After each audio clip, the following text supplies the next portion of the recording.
Praise the Lord. கர்த்தர் நல்லவர். இந்த நாளிலே ஆண்டவருடைய வார்த்தை கொஞ்ச நேரம் தியானிக்க ஆண்டவர் நமக்கு கிருபை தருவாராக. வேதாகமத்திலிருந்து ஒரு வார்த்தையை நாம் வாசித்து ஆண்டவருடைய வார்த்தையை தியானிப்போம்.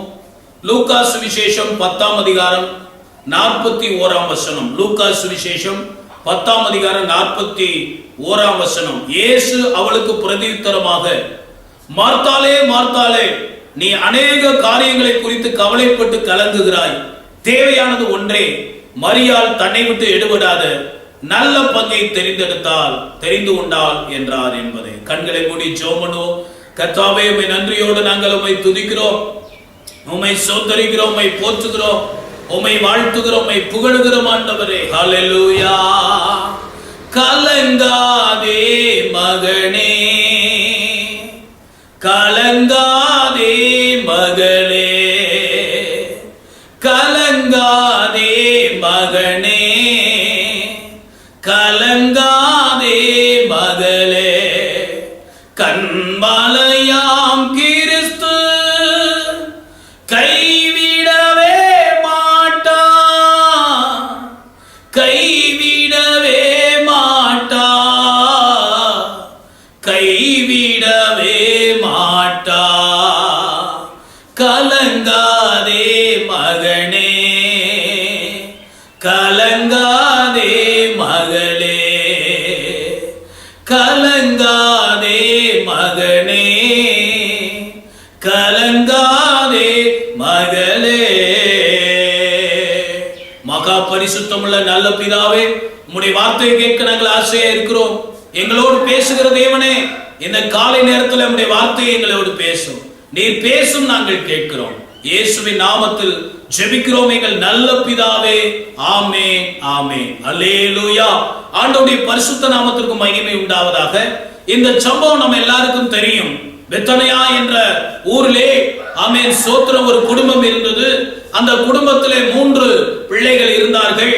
மார்த்தாள், மரியாள், ஆமென் சோத்திரம் லாசரு என்ற 3 பேர்.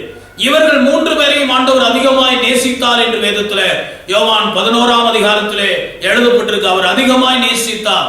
அந்த ஊருக்கு போகும்போதெல்லாம் அவர்களை போய் சந்தித்து அவர்கள் வீட்டிலே தங்கி அவர்களை ஆசீர்வதித்து வருவார். அப்பொழுது ஒரு நாள் ஆண்டவர் அங்கே போயிருந்த போது அந்த வீட்டிலே இருந்த 2 பிள்ளைகளாகிய பெண் பிள்ளைகளாகிய மார்த்தாளும் மரியாளும் அவர்களுடைய ஆண்டவரை அவர்கள் சந்தோஷத்தோடு ஏற்றுக்கொண்டார்கள் என்று வேதத்தில் சொல்லி இருக்கிறது. அதுல 2 பேரும் 2 விதமான காரியத்தை செய்தார்கள். மார்த்தாள் அநேக வீட்டு காரியங்களை கவலையோடு கூட பாரத்தோடு கூட செய்து கொண்டிருந்தார். மரியாளோ ஆண்டவருடைய பாதப்படியில உட்கார்ந்து ஆண்டவருடைய வார்த்தையை கேட்க அவள் நேரம் எடுத்தாள் என்று சொல்லி பார்க்க 40வது வசனத்திலே, மார்த்தாளோ பற்பல வேலைகளை செய்வதில் மிகவும் வருத்தம் அடைந்து அவரிடத்தில் வந்து, ஆண்டவரே, நான் தனியே வேலை செய்யும்படி என் சகோதரி என்னை விட்டு வந்திருக்கிறதை நீர் குறித்து உமக்கு கவலை இல்லையா? எனக்கு உதவி செய்யும்படி அவளுக்கு சொல்லும் என்றார் என்று சொல்லி. அப்போ ஒரு கூட்டம் உலகத்திலே 2 பேரும் விசுவாசிகள் என்று வைத்துக் கொள்வோம். சபையில் இருக்கிற விசுவாசிகள், ஆண்டவரை நம்புறவங்க, ஆண்டவரை ஏற்றுக்கொண்டவங்க, ஆண்டவருடைய வார்த்தையை கேட்கிறவர்கள் என்று வைத்துக் கொள்ளுங்கள். அவர்களிலே 2 விதமான விசுவாசிகள் கூட்டம் இருக்குது. ஒன்று பற்பல காரியங்களிலே கவலைப்பட்டு கலங்குகிற ஒரு கூட்டம். இன்னொரு கூட்டம் எதை பத்தியும் கவலைப்படாம ஆண்டவருடைய பாதப்படியில உட்கார்ந்து ஆண்டவரை துதித்து பாடி ஆராதித்து அவருடைய வார்த்தையை கேட்டு ஆவிக்குரிய வாழ்க்கைக்கு முக்கியத்துவம் கொடுக்கிற ஒரு கூட்டம். அப்படி இருக்கும்போது இதுல ஆண்டவர் எதை சிறந்தது என்று சொல்லுகிறார் என்று சொல்லி நாம் பார்த்தால், கவலைகளை மறந்து, கண்ணீரை மறந்து, வேதனைகளை மறந்து யார் தேவ சமூகத்தில் உட்கார்ந்து கர்த்தரை துதித்து பாடி ஆராதித்து அவரை மகிமைப்படுத்துகிறார்களோ அதுதான் நாம் தெரிந்தெடுக்க வேண்டிய நல்ல காரியம் என்று ஆண்டவர் சொல்லுகிறதை நாம் பார்க்கிறோம். மார்த்தாள் ஒரு விதமான விசுவாசிக்கு அடையாளமாக இருக்கிறார். பற்பல வேலைகளிலே அவள் கஷ்டப்பட்டு, துயரப்பட்டு, கவலைப்பட்டு அவள் தன்னுடைய ஆவிக்குரிய வாழ்க்கையை கெடுத்துக் கொண்டார். ஆண்டவர் வீட்டுக்கு வந்திருக்கிறார். அவருடைய பாதப்படியில உட்கார, அவருடைய வார்த்தையை கேட்க, அவரை மகிமைப்படுத்த நேரம் எடுக்காதபடி உலக காரியங்களிலேயே அவள் அதிக கவனம் உள்ளவராயிருந்தார். இன்னைக்கு நம்முடைய பிள்ளைகளும் அநேக விசுவாச பிள்ளைகள் அப்படித்தான் இருக்கிறார்கள். ஆண்டவருக்கு கொடுக்க வேண்டிய நேரத்தை ஆண்டவருக்கு கொடுத்து, ஜெபிக்க வேண்டிய நேரத்தில் ஜெபித்து, துதிக்க வேண்டிய நேரத்தில் துதித்து, பாட வேண்டிய நேரத்தில் பாடி, ஆராதிக்க வேண்டிய நேரத்தில் ஆராதித்து, வேதம் வாசிக்க வேண்டிய நேரத்தில் வேதம் வாசித்து, பிரசங்கம் கேட்க வேண்டிய நேரத்தில் பிரசங்கம் கேட்டு ஆண்டவரை மகிமைப்படுத்த வேண்டிய பிள்ளைகள் அதற்கு அதிக நேரங்களை கொடுக்காதபடி, உலக காரியங்களுக்கு, உலக வேலைகளுக்கு, உலக அலுவல்களுக்கு, பிழைப்புக்கேற்ற அலுவல்களுக்கு அதிகமான நேரத்தை கொடுத்து, ஆவிக்குரிய வாழ்க்கையில் மந்த நிலை அநேகரிடத்தில் காணப்படுகிறது. மங்கி எரிகிற திரிகளை போல ஆவிக்குரிய வாழ்க்கையிலே அநேகர் காணப்படுகிறார். தேவனுடைய பிள்ளைகளே, தேவையானது ஒன்றே, தெரிந்தெடுக்கப்பட வேண்டியது ஒன்றே. அது தன்னை விட்டு எடுபடாத ஒரு நல்ல பங்கு. அது என்னவென்றால், ஆண்டவருடைய பாதத்தில் உட்கார்ந்து அவரை பாடி துதித்து ஆராதித்து அவரை மகிமைப்படுத்தி, நீர் சொல்லும் அடியேன் கேட்கிறேன் என்று சாமுவேல் சொன்னது போல, ஆண்டவரே நீர் பேசும் ஆண்டவரே, உம்முடைய வார்த்தை எனக்கு தேவையப்பா, உம்முடைய வல்லமை எனக்கு தேவையப்பா, உம்முடைய மகிமை எனக்கு தேவையப்பா, உம்முடைய கிருபை எனக்கு தேவையப்பா என்று ஆண்டவருடைய சமூகத்திலே காத்திருப்பதுதான் தன்னை விட்டு எடுபடாத நல்ல பங்கு என்று சொல்லி நாம் பார்க்கிறோம். அநேகருடைய வாழ்க்கையிலே வியாதியை குறித்த கவலை, மரண பயம் இருக்கிறது, குடும்ப பிரச்சனைகளை குறித்த கவலை, பண பிரச்சனைகளை குறித்த கவலை, படிப்பு காரியங்களை குறித்ததான கவலை, ஆமென் ஸ்தோத்திரம், வேலை இல்லையே என்ற கவலை, உறவுகளை குறித்த கவலை என்று பலவிதமான கவலை அநேகரிடத்திலே காணப்படுகிறதை நாம் பார்க்கிறோம். மத்தேயு 6ஆம் அதிகாரம் 25 முதல்ல வசனங்களை நீங்க பார்த்தீர்கள் என்று சொன்னா, மத்தேயு 6ஆம் அதிகாரத்திலே 25 முதல் 34 வசனங்களுக்குள்ளே நீங்க பார்க்கும்போது, 25 முதல் வசனத்தை, மத்தேயு 6ஆம் அதிகாரம் 25 முதல் உள்ள வசனங்களை நீங்க வாசிக்கும் போது, ஆகையால் எண்ணத்தை உண்போம் எண்ணத்தை குடிப்போம் என்று உங்கள் ஜீவனுக்காகவும், எண்ணத்தை உடுப்போம் என்று உங்கள் சரீரத்துக்காகவும் கவலைப்படாதிருங்கள் என்று இந்த குறிப்பிட்ட வசனத்துல 6 முறை, இந்த வசனங்களுக்குள்ள 6 முறை கவலை என்ற வார்த்தை வருது. இது முதல் வார்த்தை, கவலைப்படாதிருங்கள் என்று உங்களுக்கு சொல்லுகிறேன். ஆகாரத்தை பார்க்கிலும் ஜீவனும், உடையை பார்க்கிலும் சரீரமும் விசேஷித்தவைகள் அல்லவா? ஆகாயத்து பட்சிகளை கவனித்து பாருங்கள், அவைகள் விதைக்கிறதும் இல்லை, அறுக்கிறதும் இல்லை, களஞ்சியத்தில் சேர்த்து வைக்கிறதும் இல்லை, அவைகளையும் உங்கள் பரமபிதா பிழைப்பூட்டுகிறார். அவைகளை பார்க்கிலும் நீங்கள் விசேஷித்தவர்கள் அல்லவா? கவலைப்படுகிறதினாலே, இது இரண்டாவது கவலை, கவலைப்படுகிறதினாலே உங்களில் எவன் தன் சரீரத்தின் அளவோடு ஒரு முழத்தை கூட்டுவான்? உடைக்காகவும் நீங்கள் கவலைப்படாதிருங்கள். மூணாவது கவலை, கவலைப்படாதிருக்க இருங்கள். உடைக்காகவும் நீங்கள் கவலைப்படுகிறது என்ன? காட்டு புஷ்பங்கள் எப்படி வளர்கிறது என்று கவனித்து பாருங்கள், அவைகள் உழைக்கிறதும் இல்லை, நூற்கிறதும் இல்லை.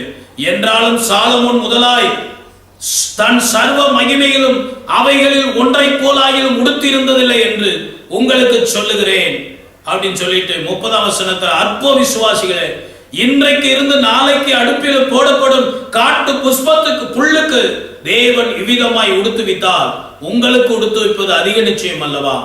ஆகையால் எண்ணத்தை உண்போம் எண்ணத்தை குடிப்போம் எண்ணத்தை உடுப்போம் என்று கவலைப்படாதிருங்கள். 4, இவைகள் எல்லாம் அஞ்ஞானிகள் நாடி தேடுகிறார்கள், இவைகள் எல்லாம் உங்களுக்கு வேண்டியதவை என்று உங்கள் பரமபிதா அறிந்திருக்கிறார். முதலாவது தேவனுடைய ராஜ்யத்தையும் நீதியையும் தேடுங்கள், பின்பு இவைகள் எல்லாம் உங்களுக்கு கொடுக்கப்படும். ஆகையால் நாளைக்காக கவலைப்படாதீர்கள். 5, நாளைய தினம் தன்னுடையவைகளுக்காக கவலைப்படும். 6, அந்தந்த நாளுக்குரியது அதனத நாளுக்கு அதனதின் பாடுகள் போதும். அப்ப கவலைப்படாதிருங்கள்ங்கிறதைய 25 34 வசனம் வரைக்கும் ஒரு 9-10 வசனங்களுக்குள்ள 6 முறை கவலையை பத்தி ஆண்டவர் பேசி இருக்கிறத பார்க்கணும். ஏன்னா இன்னைக்கு அநேக தேவனுடைய பிள்ளைகளுடைய வாழ்க்கையில இந்த கவலை பிரதானமான இடத்துல இருக்கிறது. கவலைப்படாதவங்க கை தூக்குங்க அப்படின்னு சொன்னா ஒரு ஆள் கூட கை தூக்க மாட்டாங்க. கவலை போராட்டம் பிரச்சனைகள் மனதுக்குள்ள, பல காரியங்கள், பல இக்கட்டுகள், பல இன்னல்கள், பல போராட்டங்கள் உலகத்துல இருக்கிறதுனால் அதை குறித்தே நாம் கவலைப்பட்டு கொண்டிருக்கிறோம்.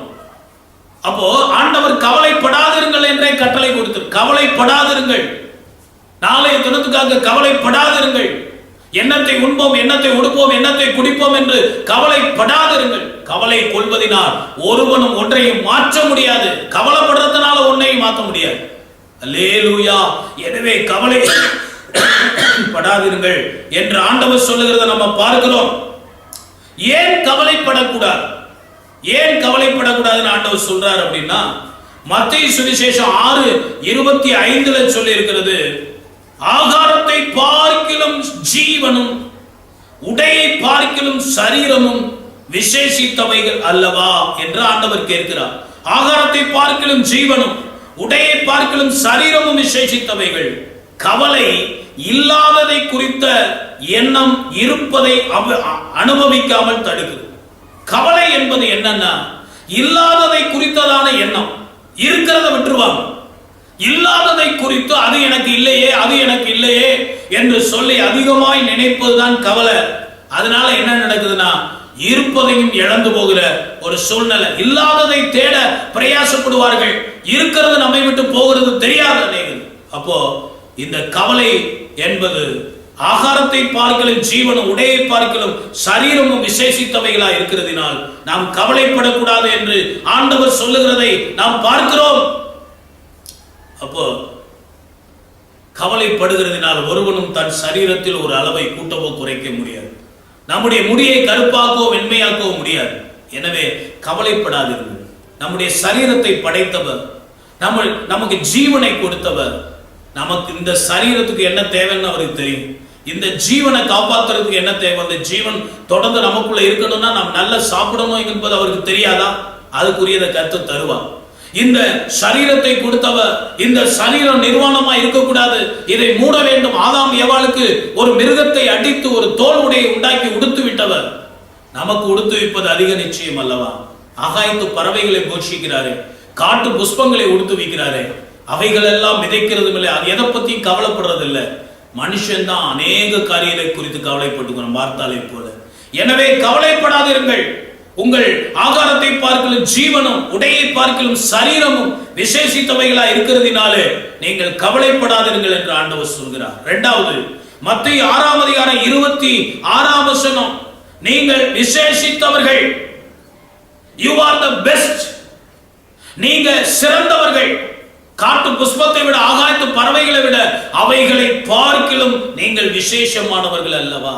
எல்லா சிருஷ்டிகளையும் படைச்சு அதனுடைய மணி மகுடமாக மனிதனை படைத்தான் என்று வேதத்தில் சொல்லி இருக்கிறது. எனவே ஒரு காக்கைக்கும் குஞ்சுக்கும் ஆகாரம் கொடுக்கிறவர், காட்டு புஷ்பத்துக்கு பிழைப்பை கொடுக்கிறவர், நம்மையும் பிழைப்பூட்டுவார், நம்மையும் உடுத்து வைப்பார், நம்மையும் போஷிப்பார் என்ற ஒரு விசுவாசம் நமக்குள்ள இருக்குமானால், என்னை அப்பத்துக்கும் தண்ணீருக்கும் இறந்து தெரிய விடமாட்டா என்ற நம்பிக்கை உங்களுக்கு இருக்குமானா, நிச்சயமாகவே ஆண்டவர் மேல விசுவாசம் இருக்கும். நீங்க கவலைப்பட மாட்டீங்க. கவலைப்படுறதுனால ஆண்டவர் மேல நம்ம வச்சிருக்க விசுவாசம் குறைஞ்சு போயிடுது. விசுவாசம் இல்லாதவர்களாய் நம்மை மாற்றி விடுகிறது. ஆண்டவர் மேல அசைக்க முடியாத விசுவாசம் நமக்கு இருந்தா நம்ம கவலைப்பட வேண்டிய அவசியம் இல்லை. ஏனென்றால் எல்லாம் தேவனுடைய கட்டுப்பாட்டுக்குள்ளதான் நடக்குது. இன்று இல்லாவிட்டாலும் நாளைக்கு நடத்துவார், இந்த நேரம் இல்லாவிட்டால் அடுத்த நேரம் நடத்துவார், அவரால் முடியும் என்ற விசுவாசம் அவர் மேல வைக்கப்பட்டிருந்தார் நம்ம எந்த காரியத்தை குறித்தும் கவலைப்பட வேண்டிய அவசியம் இல்லை. நம்மை போஷிப்பது, நம்மை உடுத்து வைப்பது, நமக்கு என்னது தேவை என்பதை பரமபிதா அறிந்திருக்கிறார். நீங்கள் விசேஷமானவர்கள். பறவைகள், காட்டு புஷ்பங்கள் இவைகளை விட இவைகளெல்லாம் உங்கள் பரமபிதா பிழைப்பூட்டும் போது உங்களை பிழைப்பூட்டாமல் விடுவாரா? பசியால் மரணம் இல்லை, அல்சர் இல்லை, இருதய வியாதி இல்லை. அந்த பறவைகளுக்கும் அந்த மிருகங்களுக்கும் அவைகளுக்கு எந்த வியாதியும் கிடையாது. கவலைப்படுவதனால்தான் நமக்கு இந்த மாதிரியான அல்சர், இருதய வியாதிகள் போன்ற வியாதிகள் வருகிறது. கவலைப்படும் போது நம்முடைய சரீரத்தில் பல உபாதைகள் வருகிறது. சரீரம் கெட்டு போகுது. கல் கணமும் மணல் பாரமுமா, இவைகள் ரெண்டை விட கவலை மனிதனை ஒடுக்கும். ஒடுக்கக்கூடிய கவலை, அந்த கவலை நமக்கு வேண்டாம் என்று ஆண்டவர் சொல்றார். அப்போ ஒன்று, நீங்க ஆகாரத்தை பார்க்கலும் ஜீவனும் உடையை பார்க்கலும் சரீரமும் விசேஷித்தவைகள். அதனால நீங்க கவலைப்படாதீங்க. உங்கள் சரீரத்தையும் உங்கள் ஜீவனையும் அவர் பொறுப்படுத்திக் கொள்வார். இரண்டாவது, நீங்கள் விசேஷமானவர்கள். பறவைகளை விட, புஷ்பங்களை விட நீங்கள் விசேஷமானவைகள். அவைகளை பிழைப்பூட்டுகிற தேவன் உங்களை பிழைப்பூட்டுவார் என்று நம்புங்கள். ஏன்னா சகல சிருஷ்டியையும் அவர் சிருஷ்டித்தார், அவர் காப்பாற்றுகிறார், அவர் போஷிக்கிறார், அவர் வழி நடத்துகிறார். அந்த சிருஷ்டிகள் ஒன்றுதான் நீங்க. எனவே அவைகளெல்லாம் காப்பாற்றுகிற தேவன் உங்களையும் பிழைப்பூட்டுவார். வேதத்தில் அவர் சொல்லியிருக்க, அடைக்கலான் குருவிக்கு வீடும், தகவலான் குருவிக்கு தன் குஞ்சை வைக்கும் ஒரு இடமும் தேவனுடைய ஆலயத்தில் கிடைத்தது என்று பைபிளில் சொல்லியிருக்கு. அல்லேலூயா. அப்போ ஒரு தகைவலான் குருவிக்கும் அடைக்கலான் குருவிக்கும் அவ்வளவு கரிசனை உள்ளவராக இருந்தான்னு சொல்றாரு. அவைகளில் ஒன்றும் ஒரு ஆண்டவருடைய சித்தத்தின்படி எல்லாமல் கீழே விழாதுன்னு சொல்றாரு. அப்போ எல்லாமே அவருடைய கட்டுப்பாட்டுக்குள்ள இருக்கிறது. எனவே நாம் கவலைப்பட வேண்டிய அவசியம் இல்லை. மூன்றாவது, மத்தேயு சுவிசேஷம் 6:27 கவலைப்படுகிறதினால் உங்களில் எவன் தன் சரீர அளவோடு ஒரு முழத்தை கூட்டுவான். கவலைப்படுறதுனால எந்த பிரச்சனையும் தீராது. அதுதான் ஆண்டவர் சொல்லிக் கொடுக்கிறது நமக்கு. நீ கவலைப்படுறதுனால, நீ கவலைப்பட்டு ஒரு மூலையில ஒட்டிக்கி கிடக்கிறதுனால, படுக்கையில விழுந்து கிடக்கிறதுனால எந்த பிரச்சனையும் தானாய் தீர போறதில்லை. உன் உடம்புக்கு தான் வியாதி வரும், உன் மனசுக்கு தான் பிரச்சனை வரும். அப்போ கவலைப்படுகிறதுனால பிரச்சனைக்கு தீர்வு இல்லை. எதையும் கூட்டவும் முடியாது, குறைக்கவும் முடியாது. நீ கவலைப்படுறதுனால ஒன்றும் செய்ய முடியாது. பிரச்சனைக்கான தீர்வை வேற இடத்திலிருந்து நாம் கொண்டு வரணும். அது தேவன் இடத்திலிருந்து கொண்டு வரணும். அதுக்கு என்ன வழியை கர்த்தர் வச்சிருக்கிறாரோ அதை பார்த்து தீர்வை நாம் பெற்றுக்கொள்ள வேண்டுமே ஒழிய, நீங்க கவலைப்பட்டு சாப்பிடாமல் இருக்கிறதுனாலயோ, கவலைப்பட்டு நீங்கள் ஒரு மூலையில முடங்கி இருக்கிறதுனாலயோ, நீங்க கவலைப்பட்டு படுத்து கிடக்கிறதுனாலயோ உங்க பிரச்சனைக்கு தீர்வு வராது. அப்ப கவலைப்படுவதனால எந்த ஒரு பிரச்சனையும் தீர முடியாது. அதனால கவலைப்படாது. கவலைப்பட்டா பிரச்சனை தீராத, அப்புறம் எதுக்கு கவலைப்படுற? கவலைப்படாதே ஆண்டவர் சொல்றார். நான்காவது, மத்தேயு 6:30-31 நீங்க பார்க்கும்போது அற்ப விசுவாசிகளே ஆண்டவர் சொல்றார். அற்ப விசுவாசிகளே, இன்றைக்கு இருந்து நாளைக்கு அடுப்பிலே போடப்படும் காட்டு புல்லுக்கு தேவனை விதமாக உடுத்து வைத்தார். உங்களுக்கு உடுத்து வைப்பது நிச்சயம் அல்லவா? ஆகையால் எண்ணத்தை உண்போம், எண்ணத்தை குடிப்போம், எண்ணத்தை உடுப்போம் என்று கவலைப்படாதிருங்கள். கவலைப்படுறா விசுவாசம் குறைஞ்சு போயிடும். விசுவாசம் இல்லாதவங்க தான் கவலைப்படுவாங்க. விசுவாசம் இருக்கிறவங்க கவலைப்பட மாட்டாங்க. நீங்க உங்களை பார்த்து என்னங்க ரொம்ப ஒரு மாதிரி இருக்கிறீங்கன்னா, எனக்கு ரொம்ப கவலைங்கன்னு சொன்னீங்கன்னா உங்களுக்கு ஆண்டவர் மேல விசுவாசம் இல்லைன்னு அர்த்தம். எந்த ஒரு பிரச்சனை வந்தாலும் சரி, வியாதி வருதா, பொருளாதார கஷ்டம் வருதா, வேலை இல்லாம போகுதா, மனுஷன் சண்டைக்கு வரானா, எல்லாமே ஆண்டவர். நீங்க எல்லாமே பார்த்து கொள்வீங்க, நீங்க எல்லாமே பார்த்து கொள்வீங்க, நீங்க எல்லாமே பார்த்து கொள்வீங்க, நீங்க எல்லாமே பார்த்து கொள்வீங்க. இயேசு நீங்க இருக்கையில நாங்க சோர்ந்து போவதில்லை. இயேசு நீங்க இருக்கையில நாங்க சோர்ந்து போவதில்லை. இத பாட்டுல மட்டும் பாடிக்கிட்டு இருக்க கூடாது. வாழ்க்கையின் நடைமுறையாக இது மாற வேண்டும். அப்ப நீங்க கவலைப்படுறதுனால விசுவாசம் குறைந்து போகிறது. ரோமர் 8 நீங்கள் பார்க்கும்போது, ரோமர் 8:32 வாசிக்கும் போது, ரோமர் 8:32 தன்னுடைய சொந்த குமாரன் என்றும் பாராமல் நம்ம எல்லாருக்காகவும் அவரை ஒப்பு கொடுத்தவர், அவரோட கூட மற்ற எல்லாவற்றையும் நமக்கு அருளாதிருப்பது எப்படி? அப்ப கவலை, ஆண்டவர் இயேசுவையே தன்னுடைய சொந்த குமாரன், ஒரே பேரான குமாரனையே நமக்காக ஜீவ பலியாக சிலுவையில் ஒப்பு கொடுத்தவர், அவரோடு கூட மற்ற எல்லாவற்றையும் சாதாரண உடையை தர மாட்டாரா? உணவை தர மாட்டாரா? பொருட்களை தர மாட்டாரா? வீட்டை தர மாட்டாரா? வேலை தர மாட்டாரா? நமக்கு என்ன தேவையோ அதை ஆண்டவர் தருவார். எனவே விசுவாசம் குறைந்து போகாம, நீ கவலைப்படுறதுனால விசுவாசம் குறைஞ்சு போக, அதனால கவலைப்படாது. ஐந்தாவதாக நீங்க பார்க்கும்போது மத்தேயு 6:32 இவைகள் எல்லாம் அஞ்ஞானிகள் நாடி தேடுகிறார்கள் அப்படின்னு சொல்லி. இப்ப கவலைப்படுறது அஞ்ஞானிகளுடைய சுபாவம், கிறிஸ்தவர்களுடைய சுபாவம் அல்ல. ரட்சிக்கப்படாதவங்களுக்கு தான் நோ ஹோப், நம்பிக்கை கிடையாது, அவங்களுக்கு நோ ட்ரஸ்ட், அவங்களுக்கு எதன் மேலையும் உறுதி இல்லை. அதனாலதான் அவர்கள் கவலைப்படுகிறார்கள். நமக்கோ அவர் நம்முடைய விண்ணப்பத்தை கேட்கிறவர், நம்முடைய கண்ணீரை காண்கிறவர், நம்முடைய ஜெபத்துக்கு பதில் கொடுக்கிறவர், ஜெபத்தை கேட்கிறவரே மாம்சமான யாவரும் இடத்தில் வருவார்கள். என் விண்ணப்பத்தின் சத்தத்தை அவர் கேட்டார். இதெல்லாம் வேதத்தில் சொல்லியிருக்கு. நம்முடைய தேவையை சொல்லக்கூடிய ஒருவர் இருக்கிறார். யார்கிட்ட போய் சொல்றது? சொல்லக்கூடிய ஒருவர் இருக்கிறார், இயேசு. அவரிடத்தில் சொல்லுங்க. பிரச்சனையை தீர்த்து வைக்கிறவர் அவர், தேவைகளை சந்திக்கிறவர் அவர். அவரிடத்தில் சொல்லி பாருங்க. நீங்க உட்கார்ந்து கவலைப்படுறதுனால ஒன்றும் நடக்க போவது இல்லை. அப்போ ஏன் கவலைப்படக்கூடாதுன்னு 5 காரியத்தை ஆண்டவர் சொல்றாரு. ஆகாரத்தை பார்க்கலும் ஜீவனும் உடையை பார்க்கலும் சரீரமும் விசேஷித்தவைகள், எனவே நீ கவலைப்படாது. இரண்டாவது, நீங்கள் விசேஷித்தவர்கள், பறவைகளை விட காட்டு புஷ்பங்களை விட நீங்கள் விசேஷித்தவர்கள். அவைகளை பிழைப்பூட்டுகிற ஆண்டவர் உங்களை நிச்சயமாய் பிழைப்பூட்டுவார், எனவே கவலைப்படாதீர்கள். மூன்றாவது, கவலை எந்த பிரச்சனைக்கும் தீர்வு கிடையாது. கவலைப்படுவதனால ஒரு அளவை கூட்டவோ குறைக்கவோ எதையும் செய்ய முடியாது. எனவே நீ கவலைப்பட்டு தேவையில்லாம சரீரத்துல வியாதியை உண்டாக்கி கொள்ளாது. நாலாவது, கவலைப்படுறதுனால விசுவாசம் குறைஞ்சு போகுது. அதனால நீங்க கவலைப்படாதீங்க. உங்க விசுவாசம் அதிகரிச்சாதான். விசுவாசம் இல்லாமல் ஒருவனும் தேவனிடத்துக்கு பிரியமா இருக்க முடியாது. அப்போ விசுவாசம் நமக்கு அவசியம். விசுவாசம் இருந்தாதான் ஆண்டவர் இடத்துல இருந்து எதையாவது பெற முடியும். விசுவாசம் குறைஞ்சு போயிடக்கூடாது. அதனால கவலை வந்தா விசுவாசம் குறைஞ்சு போயிடும். அதனால கவலைப்படாதீங்க. ஐந்தாவது, கவலை அஞ்ஞானிகள், ரட்சிக்கப்படாதவர்களுடைய சுபாவம். ரட்சிக்கப்பட்ட விசுவாசிகள் கவலைப்பட வேண்டிய அவசியம் இல்லை. அவர் எல்லாவற்றையும் பார்த்துக் கொள்வார். நீங்கள் ஒன்றுக்கும் கவலைப்படாமல் எல்லாவற்றையும் குறித்து ஸ்தோத்திரத்தோடு கூடிய விண்ணப்பத்தினால் தேவனுக்கு தெரியப்படுத்துங்கள். அப்பொழுது எல்லா புத்திக்கும் மேலான தேவ சமாதானம் உங்கள் இருதயத்தின் சிந்தனை ஆட்கொள்ளும் என்று வேதத்தில் சொல்லி அவருக்கு தெரியப்படுத்துங்க. நிறைய பேர் நம்ம கவலைப்பட்டுக்கிட்டு நாமளே கவலைப்பட்டுட்டே இருப்போம். சில நேரத்தில் சில கஷ்டம் என்றால் பாஸ்டருக்கு கூட சொல்ல மாட்டாங்க. சில ஆட்கள் ஜெபம் பண்ணிக்கிடுங்க பாஸ்டர் அப்படின்னு கூட சொல்ல மாட்டாங்க.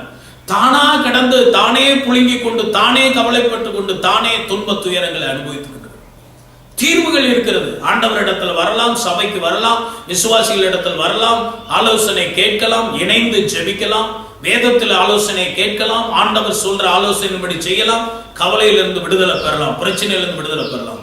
ஆனா நீங்க கவலைப்பட்டு இருக்கிறதுனால ஒன்றும் ஆக போகிறது இல்லை. சரி, அப்ப கவலைப்படக்கூடாது என்று சொன்னால் நாம் என்ன செய்ய வேண்டும் என்பதை குறித்து சில காரியம். கவலைப்படக்கூடாதுன்னு சொல்றீங்க, அப்ப நாம என்ன செய்யணும்? மத்தேயு 6ஆம் அதிகாரம் 33ஆம் வசனம், மத்தேயு 6:33 இவ்விதமாய் சொல்லி இருக்கிறது. முதலாவது தேவனுடைய ராஜ்யத்தையும் அவருடைய நீதியையும் தேடுங்கள். உங்களுக்கு ஏதாவது ஒரு தேவை வருதா? உங்களுக்கு ஏதாவது ஒரு பிரச்சனை வருதா? உங்களுக்கு ஏதாவது வியாதி வருதா? உங்க வாழ்க்கையில ஒரு போராட்டம் வருதா?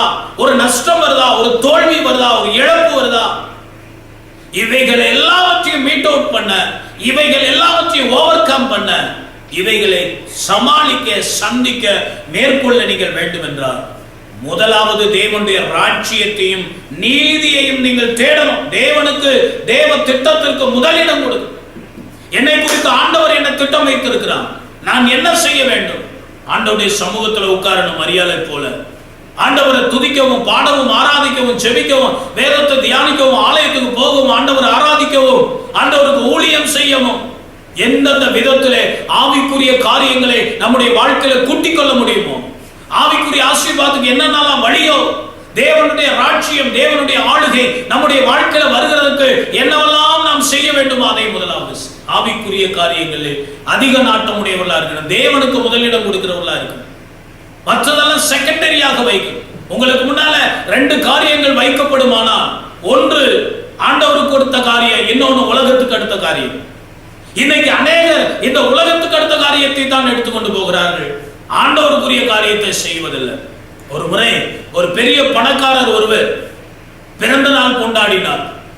அவருடைய அரண்மனையிலே அவரிடத்தில் வேலை செய்கிற எல்லாரையும் அவர் அழைத்து நிறைய பரிசு பொருட்கள் இருந்தது. அந்த பரிசு பொருட்களை எல்லாம் ஒரு இடத்தில் வைத்து, அந்த பரிசு பொருட்களை யாருக்கு என்ன பரிசு வேணுமோ வரிசையை நீங்கள் தேவையானதை எடுத்துக்கொள்ளுங்கள் என்று சொல்லிவிட்டார். எல்லாரும் வந்து பார்த்தார்கள், நிறைய பரிசுகள் இருக்கு, அதுல ஒரு பரிசுத்த வேதாகமம் இருக்குது. இந்த பரிசுத்த வேதாகமத்தை யாருமே எடுக்கல. எல்லாரும் அவரவர்களுக்கு தேவையான எல்லாவற்றையும் எடுத்துக்கொண்டு போய்விட்டார். கடைசியா ஒரு சிறு பையன் வந்தான், வேலை செய்கிற ஒரு சிறு பையன். அவனுக்கு இருந்தது அந்த பைபிள் தான். அந்த பைபிள் அவன் எடுத்து சந்தோஷமா எடுத்துக்கொண்டு போனான். அப்பொழுது அந்த பணக்காரர், அந்த எஜமான் அவனை அழைத்து, எல்லாரும் விலை உயர்ந்த பொருட்களை எடுத்துக்கொண்டு போய்விட்டார்கள், உனக்கு ஒன்றும் இல்லை, இந்த வேதம் தான் கிடைத்தது என்று நீ கவலைப்படாத என்று சொல்லி அவனை கூப்பிட்டு இந்த வேதத்தை திறந்து ஒரு வசனத்தை வாசி என்று சொன்னார். அவன் வேதத்தை ஜிப்ப திறந்து பக்கத்தை எடுத்தா, இந்த பக்கத்தில் அநேக ஒவ்வொரு பல பக்கங்களிலே பல ரூபாய் நோட்டுகள் அதில் இருந்தது. இவர்கள் எல்லாம் எடுத்த பரிசு பொருட்களை விட இந்த பைபிளுக்குள்ள ரூபாய் நோட்டுகள் நிறைய, விலை மதிப்பற்ற ரூபாய் நோட்டுகள் நிறைய இருந்தது. அவன் எடுத்தது ரூபாய் நோட்டுக்காக எடுக்கல, அவன் எடுத்தது இந்த வேத வசனத்தை அவன் அறிந்து கொள்ள வேண்டும், ஆண்டவருக்கு முதலிடம் கொடுக்கணும், ஆண்டவருடைய வார்த்தைக்கு முதலிடம் கொடுக்க வேண்டும் என்றுதான் அந்த பைபிளை எடுத்துக்கொண்டான். ஆனா அதற்குள்ளே அவன் கேட்ட ஞானத்துக்குரிய காரியம், சாலமோன் எப்படி ஞானத்தை கேட்டான், கேட்ட ஞானத்தை கொடுத்து கேளாத ஐஸ்வர்யத்தை கொடுத்தார், அதே போலதான் அந்த பையனுக்கு நடந்தது. தேவ ஞானத்தை கொடுக்கிற வேத வசனங்கள் அவனுக்கு கிடைத்தது மட்டுமல்ல, உலக ஐஸ்வர்யமும் அதில் கிடைத்தது. நீங்க ஆண்டவருடைய ஆசீர்வாதத்தை தேடுகிற பிள்ளைகளா இருந்தா, தேவ சமூகத்தை தேடுகிற பிள்ளைகளா நீங்க இருந்தா, தேவனுக்கு முதலிடம் கொடுக்கிற பிள்ளைகளா இருந்தா, அனுதின ஜபத்துக்கு முதலிடம் கொடுக்கிற பிள்ளைகளா இருந்தா, அனுதின வேத வாசிப்புக்கு முதலிடம் கொடுக்கிற பிள்ளைகளா இருந்தா, ஞாயிற்றுக்கிழமை தோறும் ஆண்டவர் ஆராதிக்க நேரம் எடுக்கணும். இன்னைக்கு ஆலயத்துக்கு வர முடியல, ஆலயத்துக்கு வந்தாவது பாஸ்டர் யாரும் வந்திருக்கிறாங்க வரலன்னு பார்த்து வராதவங்களை போய் விசிட் பண்ணலாம். இன்னைக்கு அதுக்கான வாய்ப்பு கிடையாது. நீங்களா நாங்க அனுப்புற ஆராதனைகளை பார்த்து வசனத்தை கேட்டால்தான் உண்டு, உங்களை ஒன்றும் செய்ய முடியாது. கர்த்தர் உங்களை பார்த்து கொண்டிருக்கிறார், நீங்க என்ன செய்றீங்கிறத பார்த்துக்கிட்டு இருக்கு. சிலர் ஞாயிற்றுக்கிழமை பாசு வரலன்னா தெரியாது, இப்போ ஒன்றும் தெரியாதுன்னு சொல்லி ஞாயிற்றுக்கிழமை ஆராதனைகளை பார்க்காம பல சபைகளில் அப்படி நடக்கிறது. பல இடங்களுக்கு அலைந்து தெரிந்து கொண்டிருக்கிறாங்க ஆட்கள். எங்கேயாவது பஸ்ல போகும்போது கூட அப்படி பார்த்துக்கலாம், கார்ல போகும்போது அப்படி பார்த்துக்கிடலாம், எங்கேயாவது உட்காந்து காட்டுல எங்கேயாவது உட்காந்து பார்த்துக்கிடலாம். இல்ல, ஆராதிக்கிறதுக்கு ஒரு ஒழுங்கு இருக்குது. ஒரு இடத்துல நாம ஒழுங்கா உட்கார்ந்து நேரம் எடுக்கணும், அதுலதான் அது இருக்குது. அந்த டைம் ஆண்டவருக்கு கொடுக்கறதுல தான் இருக்குது. நேரத்தை கொடுத்து ஆயத்தப்பட்டு எப்போது ஆலயத்துக்கு நீங்க வரும்போது எப்படி வருவீங்களோ அதே போல நன்றாய் குளித்து உடை உடுத்தி நல்ல நேர்த்தியா பைபிள் பாட்டு புஸ்தகங்களை வைத்துக்கொண்டு, நீங்கள் டைரியை வைத்துக்கொண்டு உட்கார்ந்து ஆண்டவரை பாடி துதிச்சு ஆராதிச்சு வசனங்களை குறிப்பிடுத்து, இவ்விதமாக சபையில எப்படி ஒரு பாஸ்டர் உங்களை கவனிக்கிறார் என்பதற்காக என்ன செய்வீங்களோ அதை விட ஆண்டவர் உங்களை பார்த்து கொண்டிருக்கிறார் என்பதை பார்த்து நீங்கள் பயந்து காரியங்களை செய்ய தேவனுக்கு முதலிடம் கொடுங்க. ஆண்டவருடைய காரியம், சபைக்கு எடுத்த காரியம், இவைகள்ல தேவ ராஜ்யத்துக்குரியவைகளை முதலாவது தேடுங்கள். நாம என்ன செய்யறோம்?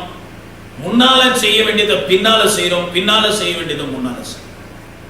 உலக காரியங்கள் எல்லாவற்றிற்கும் நேரத்தை கொடுத்து விட்டு அதை யாருக்காவது சொன்னா கோபம் வந்துடும். பாஸ்டர் சொன்னாருன்னா கோபம் வந்துடும். இவருக்கு என்ன தெரியும், என் பிரச்சனை எனக்கு தானே தெரியும். பைபிள் எங்க ஆப்ஷன் கொடுத்திருக்கு? முதலாவதுன்னு தானே சொல்லியிருக்கு. ஃபர்ஸ்ட் ப்ரிஃபரன்ஸ், முதல் இடத்தை கர்த்தருக்கு கொடுக்க வேண்டும். ஃபர்ஸ்ட் இம்பார்ட்டன்ட், முக்கியத்துவம் ஆண்டவருக்கு, ஜபத்துக்கு கொடுக்கணும், ஆவிக்குரிய காரியங்களுக்கு கொடுக்கணும். அப்படி கொடுத்தவங்க தான் இன்னைக்கு ஆசீர்வதிக்கப்பட்டிருக்காங்க, அப்படி கொடுத்தவங்க தான் முன்னுக்கு வந்திருக்காங்க, அப்படி கொடுத்தவங்க தான் உயர்ந்திருக்கிறாங்க. நீங்க 1000 சாக்கு போக்கு சொல்லலாம். சில நேரம் பாஸ்டர் பரிதாபப்பட்டு இவங்கள்ட்ட என்ன சொல்றது, சரி போங்க என்னமோ பண்ணுங்க, ஏதாவது ஒரு நேரத்தில் ஆராதிங்க, ஏதாவது டைம் எடுங்க, அப்படி இன்னைக்கு ஆப்ஷன் கொடுக்குற மாதிரி ஆயிப்போச்சு பாஸ்டர்ஸ் உடைய நிலைமை. கண்ட்ரோலா சபையை நடத்த முடியல. அந்த நாட்கள்ல மாதிரி இப்ப கட்டுப்பாடா சபையை நடத்த முடியல. என்ன கொஞ்சம் கட்டுப்பாடு பண்ணா அடுத்த சபைக்கு ஓடி போயிடலாம் மக்கள். உணரக்கூடிய இருதயம் கிடையாது. எதுக்காக சொல்றாங்க, என்ன சொல்றாங்க, அதை உணரத்தக்க ஒரு இருதயம் கிடையாது. இருதயம் மந்தமாய் போயிருக்கு. பிசாசானவன் இருதயத்தை குழப்பி வச்சிருக்கான், குருடாக்கி வச்சிருக்கான். இருதயம் பிரகாசமா இல்லை. அதனாலதான் பவுல் சொல்றார், பிரகாசமான மனக்கண்கள். இதெல்லாம் சொல்றத புரிஞ்சுக்கிறதுக்கு ஒரு பிரகாசம் உள்ள மனக்கண்கள். என்ன செய்ய போறோம்? நாங்க என்ன செய்ய போறோம்? நீங்க ஆசீர்வாதமா இருந்தா உங்களுக்கு உடையது. அதுல ஒரு சிறு பகுதியை வேணா நீங்க ஆண்டவருடைய ஆலயத்துக்காக செய்வீர்கள். ஆவிக்குரிய பிரகாரமாக உலக பிரகாரமா ஆசீர்வாதம் உங்களுக்கு நல்லது. நீங்க நாளைக்கு பரலோகத்தை இழந்து பரிதாபமா நிக்காம பரலோகத்துல போய் நீங்க மகிழ்ச்சியோடு கர்த்தரை ஆராதிக்க இந்த ஆராதனைகள் உங்களுக்கு உதவி செய்யும். அதனால தேவனுக்கு முதலிடம் கொடுக்கிறவர்களா இருங்க. உங்க கவலை ஆட்டோமேட்டிக்கா தீர்ந்துடும், பிரச்சனை ஆட்டோமேட்டிக்கா தீர்ந்துடும். அதுதான் தீர்வு. அந்த தீர்வை நீங்க தேடாம நீங்க உட்கார்ந்து கவலைப்பட்டு இருக்கிறதுனாலயோ, சாப்பிடாம இருக்கிறதுனாலயோ, தூங்காம இருக்கிறதுனாலயோ, அழுது கொண்டு இருக்கிறதுனாலயோ ஒரு பிரச்சனையும் தீராது. அண்ணால் நமக்கு மிகப்பெரிய உதாரணம். எத்தனை தடவை சொன்னாலும் அவன் நல்ல உதாரணம். அநேக நாள் கவலைப்பட்டுட்டே இருந்தா, கண்ணீர் வடிச்சுட்டு இருந்தா. ஒரு நாள் முடிவெடுத்து தேவ சமூகத்துல போய் உட்கார்ந்து முழங்கால் படிட்டு தன் மனசுல இருக்கிறதெல்லாம் கொட்டிட்டு வந்தா, அன்னையோட அவ பிரச்சனை தீர்ந்துருச்சு. உங்க பிரச்சனை தீரணும்னா உட்கார்ந்து அழுதுகிட்டு சாப்பிடாம கவலைப்பட்டுட்டு உட்கார்ந்துருக்காதீங்க. ஆண்டவருடைய ஆலயத்துக்கு வாங்க, சத்தம் போட்டு அழுங்க, உங்க கவலையும் கண்ணீரையும் ஆண்டவருடைய சமூகத்துல ஊற்றுங்க, கொட்டுங்க, நிம்மதியா போங்க. கர்த்தர் உங்களை நினைத்தருளி உங்களுக்கு ஒரு அற்புதத்தை செய்வார். அது முதல் காரியம். இரண்டாவது 6:34 சொல்லியிருக்க, ஆகையால் நாளைக்காக கவலைப்படாதீர்கள். நாளை, அப்ப எதிர்காலத்தை குறித்த எண்ணம் வேண்டாம். காலங்கள் எல்லாம் கர்த்தருடைய கரத்தில் இருக்கிறது. நேற்று கடந்து போய்விட்டது. நேற்றைக்கு நடந்ததையே நினைச்சுட்டு உட்கார்ந்துருக்காத. நடந்ததுதான், அதை நீ மாற்ற முடியாது. அதை பத்தியே சிலர் ஐயோ அப்படி பண்ணிட்டேனே இப்படி பண்ணிட்டேனே. அங்க நீ கடந்து போனதை பத்தி என்ன பேசி நீ என்ன பிரயோஜனம்? நேற்று கடந்து போய்விட்டது, அதை பத்தியும் கவலைப்படாத. நாளை வருமா வராதான்னு தெரியாத ஒரு காரியத்தை பத்தி நீ ஏன் கவலைப்படுற? நாளை பத்தி. இன்று உன் கையில் இருக்கிறது, இதை பயன்படு. இந்த 24 hours உனக்கு இருக்கு. இந்த 24 மணி நேரத்தை எப்படி பிரயோஜனப்படுத்துவது, அதுல எப்படி நம்ம பிரயாசப்படுவது, அதை எப்படி வெற்றிகரமா முடிக்கிறதுங்கிற காரியத்தை பத்தி நீங்க யோசிங்க. முடிஞ்சு போன நேற்றை பத்தி யோசிக்காதீங்க, வரப்போற நாளை பத்தி யோசிக்காது. நிறைய பேர் இன்னைக்கு இருக்கிற இன்னைக்கே விட்டுட்டு முடிஞ்சு போனதையும் வரப்போறதையும் தான் நினைச்சுட்டு உட்காந்து, ஐயோ அப்படி நடந்து போச்சு, அப்படி நடந்து போச்சு, இனி என்ன செய்ய, அதை விட்டு. அதனாலதான் ஃபாதர் பாடுறாரு, கடந்ததை நினைத்து கலங்காதே, நடந்ததை மறந்து விடு. கடந்ததை நினைத்து கலங்காதே, நடந்ததை மறந்து விடு.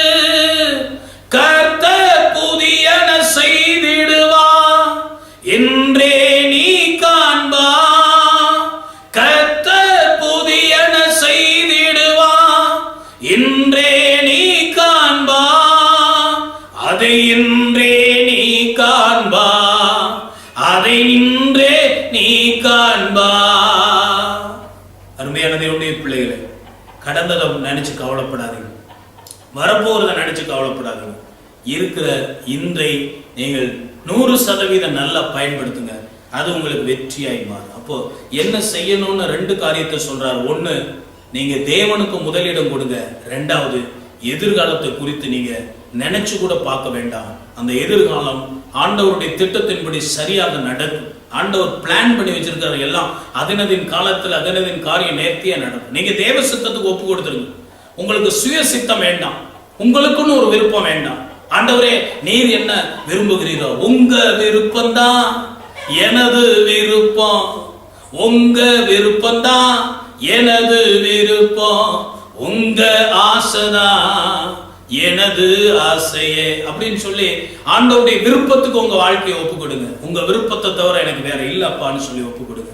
நிச்சயமாக ஆண்டவர் உங்களை ஆசீர்வதித்து இந்த கவலையிலிருந்து ஆண்டவர் உங்களை விடுதலையாக்குவா. அடுத்து, கவலைப்படுவது சந்ததிக்கும் தொடரக்கூடிய ஒரு காரியமா இருக்கு. நீங்க கவலைப்பட்டா உங்களோட முடிஞ்சு போயிடுறது இல்ல, அந்த கவலை உங்க ஜீன் மூலமாக உங்கள் சந்ததிக்கும் வருது. அதுக்கு பைபிள்ல நிறைய உதாரணங்கள் இருக்கு. ஆதியாகமம் 12ஆம் அதிகாரம் 10ஆம் வசனத்துல அங்கே ஆபிரகாமுடைய வாழ்க்கையில ஒரு பிரச்சனை, பஞ்சம், திட்டம், எகிப்துக்கு போவது. 11 13 அடுத்த பிரச்சனை, அடுத்த கவலை. இந்த கவலை இவன் வாழ்க்கையில தொடர்ந்து கொண்டே போனது. 15ஆம் வசனத்துல பயந்த காரியம் நடந்தது. ஆதியாகமம் 12ஆம் அதிகாரத்தை நாம எடுத்து ஆதியாகமம் 12ஆம் அதிகாரத்துல 11 முதல் 13 வசனங்களை வாசிக்கும்போது, எகிப்துக்கு சமீபமாய் வந்தபோது அங்கே நமக்கு நடந்த பிரச்சனை தெரியும். தன் மனைவி சாராயை பார்த்து, நீ பார்வைக்கு அளவுள்ள ஸ்திரீ என்று அறிவே, எகிப்தியர் உன்னை காணும் போது இவன் என்னுடைய மனைவி என்று அவனுடைய மனைவி என்று சொல்லி என்னை கொன்று போட்டு உன்னை உயிரோட வைப்பார்கள். ஆகையால் உன் நிமித்தம் எனக்கு நன்மை உண்டாகும்படிக்கு, உன்னாலே என் உயிர் பிழைக்கும்படிக்கு நீ உன்னை என் சகோதரி என்று சொல். கவலை, உயிர் பயம். 15ஆம் வசனத்தை நீங்க பார்க்கும்போது, பார்வனுடைய பிரபுக்களும் அவளை கண்டு பார்வனுக்கு முன்பாக அவளை புகழ்ந்தார்கள்.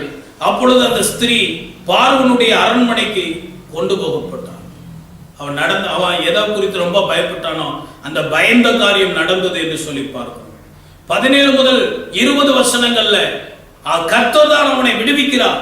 ஆபிரகாமுடைய மனைவியாகிய சாராளை நிமித்தமாய் கர்த்தர் பார்வோனையும் அவன் வீட்டாரையும் மகாவாதையா, இவன் கவலைப்பட்டதுனால பயப்பட்டதுனால ஒரு காரியம் நடக்கல. கர்த்தர் தான் அங்கே இடைபடுகிறார், அங்கே கிரியை செய்து அவர்களை விடுவித்து வெளியே கொண்டு வருகிறார் என்று சொல்லி நாம் பார்க்கிறோம். இதன் மூலமாக அவன் பாடம் கற்றுக்கொண்டானா என்றால் இல்லை. ஆதியாகமம் 20ஆம் அதிகாரத்தை நீங்க பாருங்க. ஆதியாகமம் 20ஆம் அதிகாரத்துல 1-2 வசனங்கள். ஆபிரகாம் அவ்விடம் விட்டு தென் தேசத்துக்கு பிரயாணம் பண்ணி காதேசுக்கும் சூருக்கும் நடுவாக குடியேறி கேராரிலே தங்கினான் என்று சொல்லி, அப்போ மறுபடியுமாக அதே பிரச்சனை, அதே திட்டம், அதே தோல்வி, அதே பிரச்சனை. 3 முதல் 7 வசனங்களை நீங்க வாசிக்கும் போது தேவன் இரவிலே, அப்ப அங்க பாருங்க, அங்கே ஆபிரகாம் தன் மனைவியாகிய சாராளை தன் சகோதரி என்று சொன்னதினாலே கேராரின் ராஜாவாகிய அபிமெலேக்கு ஆள் அனுப்பி அவளை சாராளை அழைப்பித்தார். அப்போ கவலைப்படுறதுனால பல பிரச்சனைகள் அவன் சந்தித்தான். திரும்பவும் ஆண்டவர் தான் அவனை விடுவிக்கிறார். ஆதியாகமம் 26ஆம் அதிகாரத்துல 1-2 வசனங்கள்ல பாத்தீங்கன்னா மகன் ஈசாக்குக்கும் அதே பிரச்சனை, அதே கவலை, அதே திட்டம், அதே தோல்வி. ஆதியாகமம் 32ஆம் வசனத்துல யாக்கோபை பாருங்க, மனுஷரை குறித்த கவலை, சுய திட்டம், தோல்வி. ஜெபித்த பிறகுதான் அவனுக்கு விடுதலை கிடைத்தது. அப்போ இந்த உதாரணங்களை நீங்க எடுத்துக்கொண்டாலே கவலைப்படுறதுனால பிரச்சனை தான் அதிகரிக்கும் ஒழிய கவலைப்படுறதுனால பிரச்சனை தீராது. அப்போ எந்த ஒரு காரியமா இருந்தாலும் நாம் ஆண்டவருடைய சமூகத்துல ஒப்பு கொடுத்து விட வேண்டும். ஆண்டவரே நீங்க எல்லாத்தையும் பார்த்துக்கிடுங்கப்பா. அவன் எகிப்தியரா இருந்தா என்ன, அவன் யாரா இருந்தா என்ன, கர்த்தர் நம்ம வாழ்க்கையில உதவி செய்வார். அவன் சந்திக்க வேண்டிய நபர்களை சந்திப்பார், பேச வேண்டியவர்களோடு அவர் பேசுவார். நம்முடைய தேவைகள் எவ்வளவா இருந்தாலும் ஆண்டவர் சந்திப்பார். நீ வியாதி எவ்வளவு பெரிதா இருந்தாலும் ஆண்டவர் சுகமாக்குவார் என்ற விசுவாசம் நமக்கு இருந்தா நம்ம கவலைப்பட வேண்டியதில்லை. அவ்வளவு பெரிய ஆபிரகாமே, விசுவாச வீரனே, தியானத்தில் சிறந்த ஈசாக்கே, ஆமென், சூத்திரம், தேவனோடு உறவை புதுப்பித்துக் கொண்ட யாக்கோபே கவலையினால் பல சேதங்களை அனுபவித்தார்கள் என்று சொல்லி நாம் பார்க்கிறோம். எனவே கவலைப்படுறத முதல்ல விட்டுருங்க. கவலை பிரச்சனைகளை கொண்டு வரும். சந்ததி சந்ததிக்கு ஆபிரகாமிட்ட இருந்த கவலை ஈசாக்குக்கும் யாக்கோபுக்கும் கடந்து போனது, சந்ததி சந்ததியாய் கடந்து போனது என்று நாம் பார்க்கிறோம். நீங்க என்ன செய்றீங்களோ அதைத்தான் உங்க பிள்ளைகள் செய்வாங்க. ஏன்னா உங்க பிள்ளைகளுக்கு நீங்க தான் ரோல் மாடல். உங்களை பார்த்துக்கிட்டே இருக்கிறாங்க, நீங்க என்ன பண்றீங்க உங்களை பார்த்துக்கிட்டே இருக்கிறாங்க. எனவே அவங்க வாழ்க்கையை அது பாதிக்கும். எனவே நீங்க கவலைப்படாதீங்க. கவலையிலிருந்து விடுபட என்ன செய்ய வேண்டும் என்று சில காரியங்களை நாம பார்க்க போகிறோம். ஏசாயா 41ஆம் அதிகாரம், ஏசாயா 41ஆம் அதிகாரம் 1ஆம் வசனத்தை வாசிக்கும் போது, தீவுகளே எனக்கு முன்பாக மௌனமாயிருங்கள், ஜனங்கள் தங்கள் பலனை புதுப்பித்துக் கொண்டு புதிதாக்கி கொண்டு சமீபத்துக்கு வந்து பின்பு போக கடவர்கள், நாம் ஒருமிக்க நியாயசனத்துக்கு முன்பாக சேருவோம் என்று சொல்லியிருக்கோம். கர்த்தர் இருக்கிறார் என்று என்ன செய்யணுமா, நாம் அறிக்கையிட வேண்டும். கர்த்தர் இருக்கிறார் என்று நாம் அறிக்கையிட வேண்டும். யோசுவா 1ஆம் அதிகாரம் 9ஆம் வசனம், யோசுவாவின் புஸ்தகம் 1ஆம் அதிகாரம் 9ஆம் வசனத்தை நீங்க வாசிக்கும் போது, நான் உங்களுக்கு கட்டளையிடவில்லையா, பலங்கொண்டு திடமனதா இரு, கலங்காதே, நீ போகும் இடமெல்லாம் தேவனாகிய கர்த்தர் உன்னோடு இருப்பார். கவலைப்படக்கூடாதுன்னா அடுத்து என்ன செய்யணும் அப்படின்னு சொன்னா, நாம் ஜனங்கள் தங்கள் பலனை புதிதாக்கி கொண்டு, எப்படி பலனை புதிதாக்கி கொள்றது, அதுக்கு நமக்கு பைபிள் அழகாக சொல்லிக் கொடுக்கிறது. கர்த்தருக்கு காத்திருக்கிறவர்களோ புது பலன் அடைந்து சிறகுகளை அட்டித்து என்ன செய்வாங்களாம், உயரே எழும்புவார்கள். எனவே புது பலன் நமக்கு வேணும்னா கர்த்தருடைய சமூகத்துல நாம் காத்திருந்து அதிகமாய் ஜெபிக்கணும். என்ன ஒரு பிரச்சனை போராட்டம் வந்தாலும் நீங்க சோர்ந்து போகாம, ஒடுங்கி போகாம, புலம்பிக் கொண்டு அழுது கொண்டு தெரியாம உட்கார்ந்து ஆண்டவருடைய சமூகத்துல ஜெபம் பண்ணி ஆண்டவருடைய சமூகத்துல காத்திருந்தா உங்க பலன் புதிதாகும். ஜனங்கள் தங்கள் பலனை புதிதாக்கி கொள்ள வேண்டும். உங்க பலனை ரினியூ பண்ணிக்கோங்க, ரீஃபில் பண்ணிக்கொள்ளுங்க. அது உங்களுக்கு தாங்கிறதுக்கு உதவியா இருக்கும். யோசுவா 1:9 பலம் கொண்டு திடமனதா இரு, பலம் கொண்டு திடமனதா இரு, திகையாதே, கலங்காதே, நீ போகும் இடமெல்லாம் தேவனாகிய கர்த்தர் உன்னோடு இருக்கு. எப்படி ஒரு விசுவாசம்! நான் போகிற இடமெல்லாம் என் கூட இருப்பா. நான் வீட்டுக்கு போனாலும் என் கூட இருப்பா, வேலைக்கு போனாலும் என் கூட இருப்பா, பள்ளிக்கூடத்துக்கு போனாலும் என் கூட இருப்பா. எல்லா இடங்களிலும் ஆண்டவர் என்னோடு கூட இருக்கிறான். எனவே அந்த விசுவாசம் நமக்குள்ள இருக்க வேண்டும். அதை அறிக்கை செய்யும். மத்தேயு 28:20 நாம் பார்க்கும்போது, மத்தேயு சுவிசேஷம் 28ஆம் அதிகாரத்தில் 20வது வசனம், மத்தேயு 28:20 சொல்லி இருக்கிறது, நான் உங்களுக்கு கட்டளையிட்ட யாவையும் அவர்கள் கைகொள்ளும்படி அவர்களுக்கு உபதேசம் உலகத்தின் முடிவு பரியந்தம் சகல நாட்களில் நான் உங்களோடு இருக்கிறேன் என்று சொல்லுகிறவர் போக்குவரத்து எல்லா நேரங்களில் இருப்பேன் என்று சொல்லுகிறார். எது வரைக்கும்? உலகத்தின் முடிவு வரைக்கும். நீங்க உலகத்துல இருக்கிற வரைக்கும் ஆண்டவர் உங்களோட இருப்பார்.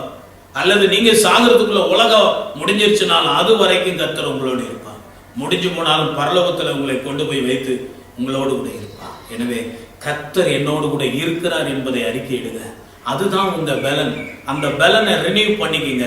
கர்த்தர் என் கூட இருக்கிறார், என்னால இதை சமாளிக்க, ஆண்டவர் என் கூட இருக்கிறாரு, என்னால இதை மேற்கொள்ள முடியாது, ஆண்டவர் என் கூட இருக்கிறாரு, என் வாழ்க்கையில நான் முன்னேற என்னால சுயபலத்தால முடியாது, ஆண்டவர் என் கூட இருக்கிறார், முடியும் என்று சொல்லி நீங்கள் நினைக்கணும். அப்போ கர்த்தர் என்னோடு இருக்கிறார் என்பதை அறிக்கையிடுங்கள். கவலை தானா போயிடும்.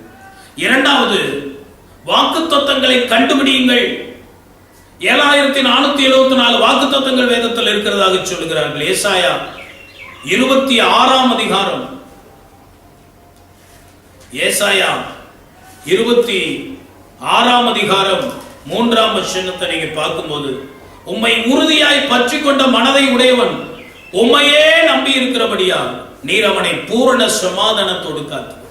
உம்மை உறுதியாய் பற்றி கொண்டவன், வாக்குத்தத்தங்களை பிடிச்சுக்கணும். இப்ப இதெல்லாம் வாக்குத்தத்தம். பூரண சமாதானத்தோடு காத்து, உண்மையே நம்பி இருக்கிறது. ஆண்டவரை மட்டும் இல்ல, அவருடைய வார்த்தையை நம்புறோம். இந்த வார்த்தைகளை நீங்கள் அறிக்கை பண்ணணும். ஆண்டவரே, பைபிள்ல இந்த பிரச்சனைக்கு இந்த தீர்வுன்னு போட்டிருக்க, ஆண்டவரே இந்த பிரச்சனைக்கு இந்த தீர்வுன்னு போட்டிருக்காங்க வாக்கு தத்துவம்.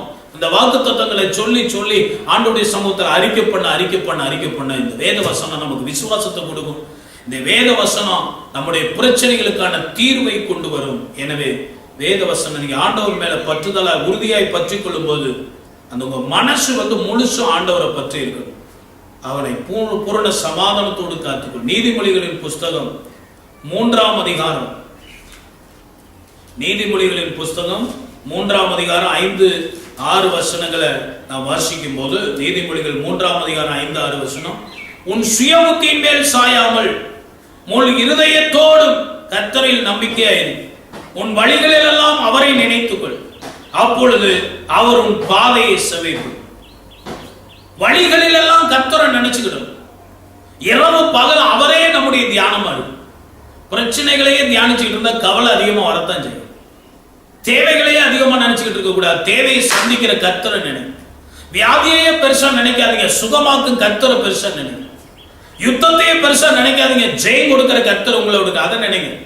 இரவு பகலா இதை பத்தி நீங்க அதிகமா நினைச்சுக்கிட்டு இருக்கும் போது கவலை உங்க இருதயத்துக்கு வராது. உன் சுய புத்தியின் மேல் சாயாதே, உன் முழு இருதயத்தோடு கர்த்தரின் நம்பிக்கை, வழிகளில் எல்லாம் அவரை நினைத்துக்கொள், அப்பொழுது அவர் பாதைகளை செவைப்படும். சங்கீதங்களின் புஸ்தகம் 37ஆம் சங்கீதம், சங்கீதங்களின் புஸ்தகம் 37வது சங்கீதம் 4-5 வசனங்கள். உன் வழியை கர்த்தருக்கு ஒப்புவித்து அவர் மேல் நம்பிக்கையாயிரு, அவரே காரியத்தை வாய்க்க பண்ணுவார். எப்படி சொல்லியிருப்பாரு? உன் வழியை கர்த்தருக்கு ஒப்புவித்து அவர் மேல் நம்பிக்கையாயிரு, அவரே காரியத்தை வாய்க்க பண்ணுவார். உன் நீதியை வெளிச்சத்தை போலவும் உன் நியாயத்தை பட்ட பகலை போலவும் அவர் விளங்க பண்ணுவார் என்று வேதத்தில் அவரே காரியங்களை எல்லாம் விளங்க பண்ணுகிறவர். கர்த்தரிடத்தில் மனமகிழ்ச்சியாயிரு, 4ஆம் வசனம், கர்த்தரிடத்தில் மனமகிழ்ச்சியாயிரு, அவர் உன் இருதயத்தின் வேண்டுதல்கள் எல்லாம் உனக்கு ஆரம்பிச்சு. பாத்தீங்களா? அப்போ உங்க இருதயத்துல ரொம்ப கவலைப்பட்டு பாரப்பட்டு துக்கமுகமா இல்லாம கர்த்தருக்குள்ள, அதாவது நீங்க மகிழ்ச்சியாயிருங்க, அப்பொழுது இருதயத்தின் வேண்டுதல் எல்லாம் அவர் நிறைவேற்றுவார். வழிகள் எல்லாம் கர்த்தருக்கு ஒப்பு கொடுத்துருங்க. என் வாழ்க்கையில எது நடக்கணுமோ அது நல்லா நடக்கட்டும், ஆண்டவர் நடத்தட்டும். எனக்குன்னு ஒரு திட்டம் இல்லை, எனக்குன்னு ஒரு விருப்பம் இல்லை, ஆண்டவர் என்ன செய்யணும்னு விரும்புறாரோ அது நடக்கட்டும் ஒப்பு கொடுத்துருங்க. அப்புறம் கவலை எங்க இருந்து வரும்? நீங்களே எல்லாத்தையும் செய்யற மாதிரி, நீங்களே எல்லாத்தையும் சாதிக்கிற மாதிரி நினைக்கும் போதுதான் கவலை வருது. கர்த்தர் தான் எல்லாத்தையும் செய்ய போறாரு, அவர் என்ன சொல்றாரோ அதை செஞ்சுட்டு போறேன் அவ்வளவுதான் அப்படின்னு நீங்க இருந்தீங்கன்னா, என் வாழ்க்கையில தோல்வி வந்தாலும் தோல்வியை அவர் ஜெயமா மாத்துவாரு, நஷ்டம் வந்தாலும் லாபமா மாத்துவாருங்கிற நம்பிக்கை உங்களுக்குள்ள இருக்குமானா ஏன் கவலைப்படணும்? கவலை வராது. அடுத்து சங்கீதம் 4ஆம் சங்கீதம் 8ஆம் வசனம், 4ஆம் சங்கீதம் 8ஆம் வசனம், சமாதானத்தோட படுத்துக்கொண்டு நித்திரை செய்வேன், கர்த்தாவே நீர் ஒருவரே என்னை சுகமாய் தள்ளும். தாவீது எப்படி சொல்றாரு? நான் சமாதானத்தோடு படுத்துக்கொண்டு நித்திரை செய். நிறைய பேர் தூங்கும் போதுதான் அந்த கவலையெல்லாம் நினைச்சு பேசிக்கிட்டு இருக்கும் போது டிவி பார்க்கும் போதெல்லாம் மறந்து போய் தூங்க போகும்போதுதான் அந்த நினைப்பு வரும். ஐயோ என்ன செய்ய போறோம்னு தெரியலையே, என்ன இவ்வளவு பெரிய பிரச்சனையா இருக்குது. இருதயம் போட்டு மாட்டிக்கொண்டே இருக்கும். நைட்டெல்லாம் தூக்கம் வராது, புரண்டு புரண்டு படுக்கும்.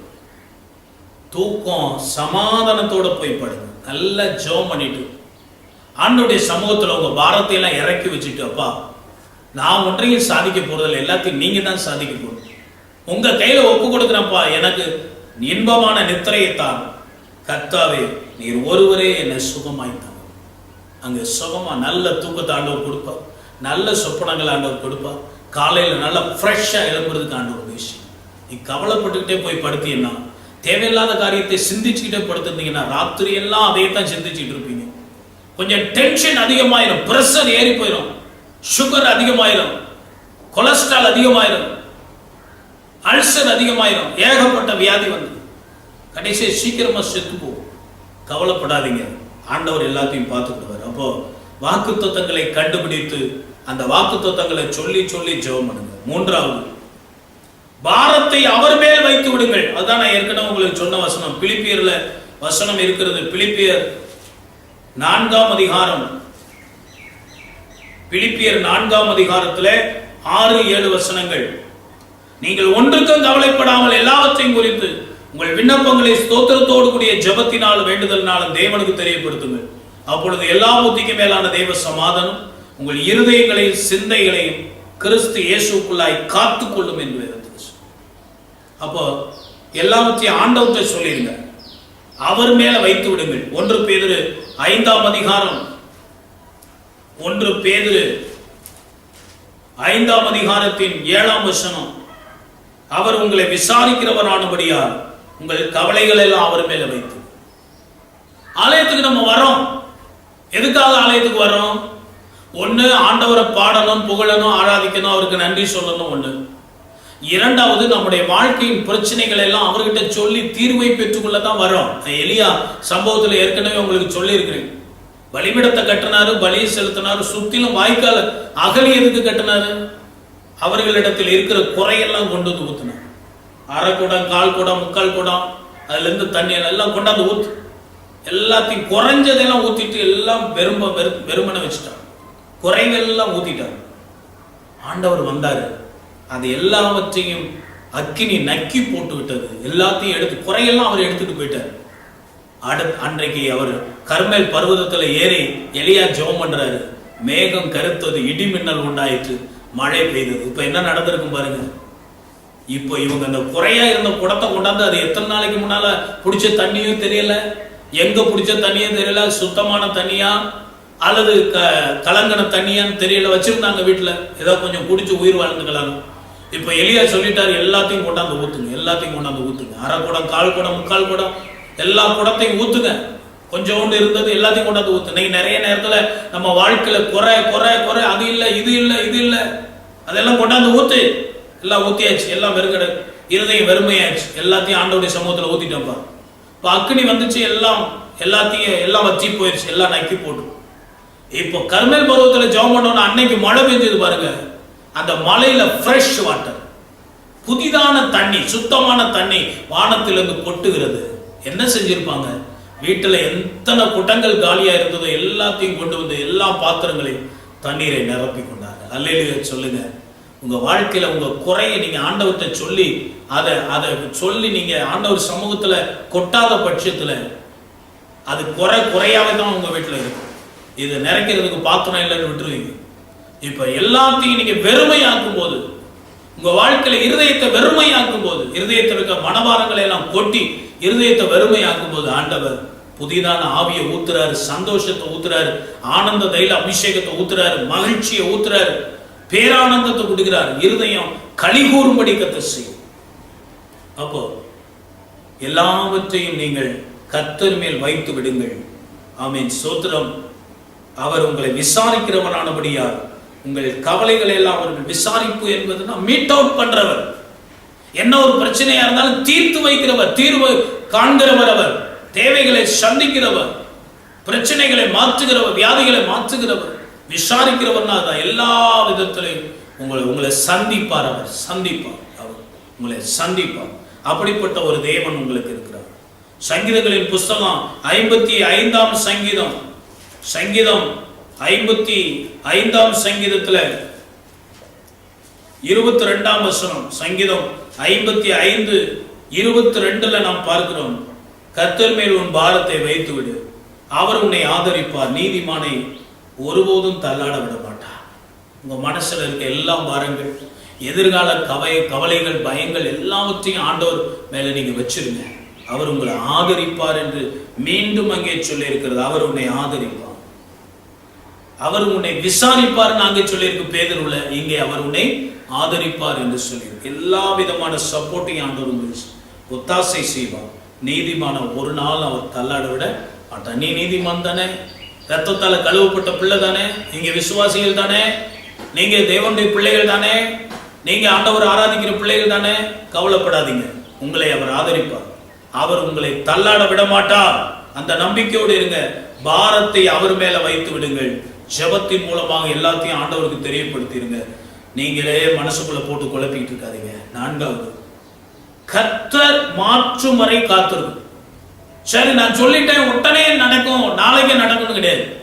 அதை எப்ப அவர் நடத்துவாரோ அப்ப நடத்துவார். அது வரைக்கும் நீங்க காத்திருக்கணும். ஏசாயா 40ஆம் அதிகாரம், ஏசாயா 40ஆம் அதிகாரம் 31ஆம் வசனம்.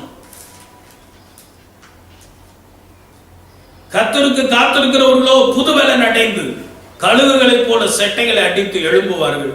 அவர்கள் ஓடினாலும் இளைப்படையார்கள், நடந்தாலும் சோர்ந்து போக மாட்டார்கள். கர்த்தருக்கு காத்திருக்கிறவர்கள் புதுபலன். கர்த்தருக்கு அப்போ ஆண்டவர் நம்ம வாழ்க்கையில ஒரு மாற்றத்தை கொடுக்கிற வரைக்கும் காத்திருக்கு.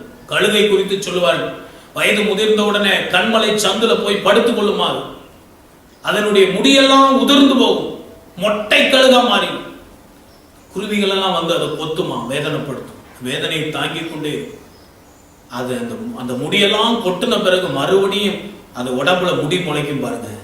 அதுக்கு ஒரு நியூ ஸ்ட்ரென்த், ஒரு புது பலன் வரும், நியூ பவர் வரும், வல்லம் வரும்.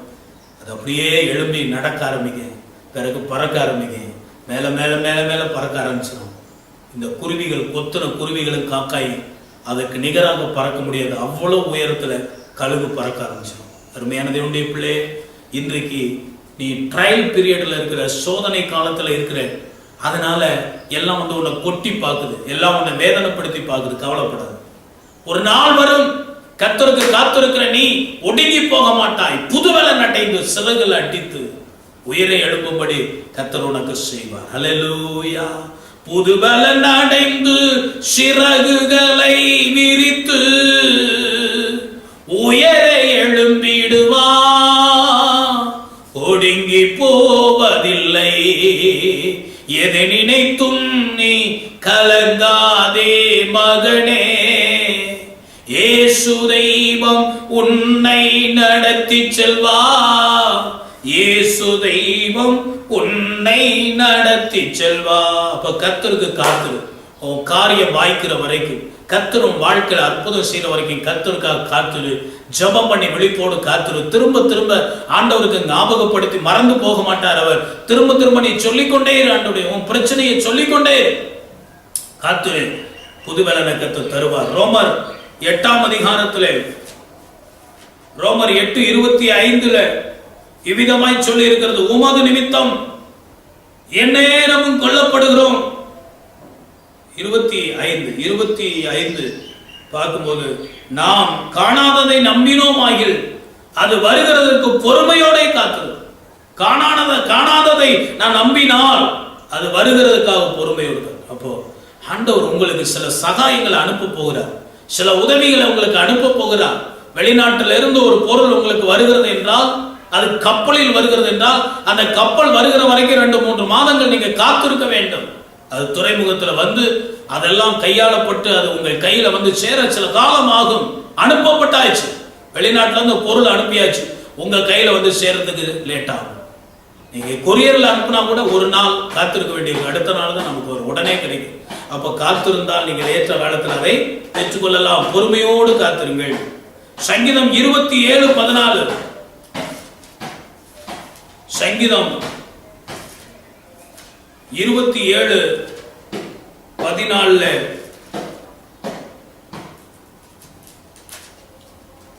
கர்த்தருக்கு காத்திரு, அவர் உன் இருதயத்தை ஸ்திரப்படுத்துவார். திடமனதா இருந்து கர்த்தருக்கே காத்திரு. கர்த்தருக்கு காத்திருந்தா இருதயத்தை ஸ்திரப்படுத்துவார். இந்த மனசு கலங்காது, மனசு உடைஞ்சு போகாது, மனசு பாரப்படாது. இருதயத்தை அவர் ஸ்திரப்படுத்துவார், ஸ்ட்ரென்தன் பண்ணுவார் இருதயத்தை. அப்ப கர்த்தருக்கு காத்திருக்கிறது ஜெபத்துல, வேத தியானத்துல, நீங்க ஆராதனையில, நீங்க ஆண்டவருடைய சமூகத்துல காத்திருக்கும் போது மரியாதை போல தன்னை விட்டு எடுபடாத நல்ல பங்கை நீங்க தெரிந்து கொள்ளலாம். உங்க இருதயம் ஸ்திரத்தன்மை உள்ளது. அப்போ நீங்க கவலையிலிருந்து விடுபட 4 காரியங்களை செய்யணும். கர்த்தர் என்னோடு இருக்கிறார் என்பதை அறிக்கை பண்ணுங்க. உங்க பிரச்சனைக்குரிய வாக்குத்தத்தத்தை கண்டுபிடிச்சு அந்த வாக்குத்தத்தத்தை அறிக்கை பண்ணி ஜெபம் பண்ணுங்க. 3வது, உங்கள் பிரச்சனைகள் எல்லாம் ஜெபத்தின் மூலமாய் ஆண்டவருக்கு டிரான்ஸ்ஃபர் பண்ணிருங்க. உங்கள்கிட்ட இருக்கிறத அவர்கிட்ட கொடுத்துருங்க, அவர் பார்த்துக்கிடுவார். 4வது, அது மாறுற வரைக்கும் நீங்க காத்திருங்க. 4 காரியங்களை நீங்க செய்யணும். அப்போ இந்த நாள்ல கவலையை குறித்து ஆண்டவர் 3 காரியங்களை பேசியிருக்கா. ஒண்ணு, ஏன் கவலைப்படாது என்பதை ஆண்டவர், கவலைப்படக்கூடாது என்று பேசியிருக்க. கவலைப்படக்கூடாது என்றால் என்ன செய்யணும்? அடுத்து, கவலை என்பது சந்ததிக்கு தொடரும். கவலையிலிருந்து விடுபட என்ன செய்யணும் ஆண்டவர் பேசியிருக்கிறார். கண்களை மூடி முழங்கால் படியிட்டு உங்க வாழ்க்கையில் இருக்கிற கவலைகள், கண்ணீர்கள், துக்கங்கள், போராட்டங்கள், வேதனைகள் எல்லாம் மாறுபடி ஆண்டவருடைய சமூகத்துல நம்ம ஒப்பு கொடுத்து ஜெபம் பண்ணுவோம். ஹல்லேலூயா. நன்றி ஆண்டவரே, உம்மை ஸ்தோத்திரிக்கிறோம் ஐயா. கவலை கண்ணீர் மறக்கணும், கர்த்தரையே நோக்கணும், கற்றுத்தாரும் ஆவியானவரே. கவலை கண்ணீர் மறக்கணும், கர்த்தரையே நோக்கணும், கற்றுத்தாரும் ஆவியானவரே. செய்த நன்மை நினைக்கணும், நன்றியோடு துதிக்கணும், சொல்லித்தாரும் ஆவியானவரே. செய்த நன்மை நினைக்கணும், நன்றியோடு துதிக்கணும், சொல்லித்தாரும் ஆவியானவரே. ஆவியானவரே, ஆவியானவரே, பரிசுத்த ஆவியானவரே, ஆவியானவரே, ஆவியானவரே, பரிசுத்த ஆவியானவரே, எங்களுக்குள்ளே வாசம் செய்யும் ஆவியானவரே, இந்நாளிலும் சித்தம் போல் நடத்தி செல்லுமையா. எங்களுக்குள்ளே வாசம் செய்யும் ஆவியானவரே, இந்நாளிலும் சித்தம் போல் நடத்தி செல்லுமையா. அருமையான தேவனுடைய பிள்ளை, கவலை கண்ணீரை மறந்துடு, கர்த்தரையே நினை. உன் பிரச்சனைகளுக்கெல்லாம் தீர்வு கொடுக்கிறவர் அவர். உன் போராட்டங்களை மாற்றுகிறவர் அவர். தோல்வியை மாற்றுகிறவர் அவர். நஷ்டத்தை மாற்றுகிறவர் அவர். பலவீனங்களை மாற்றுகிறவர் இயேசு. உனக்காகவே அவர் பரலோகத்தை விட்டு பூலோகத்துக்கு இறங்கி வந்தார்.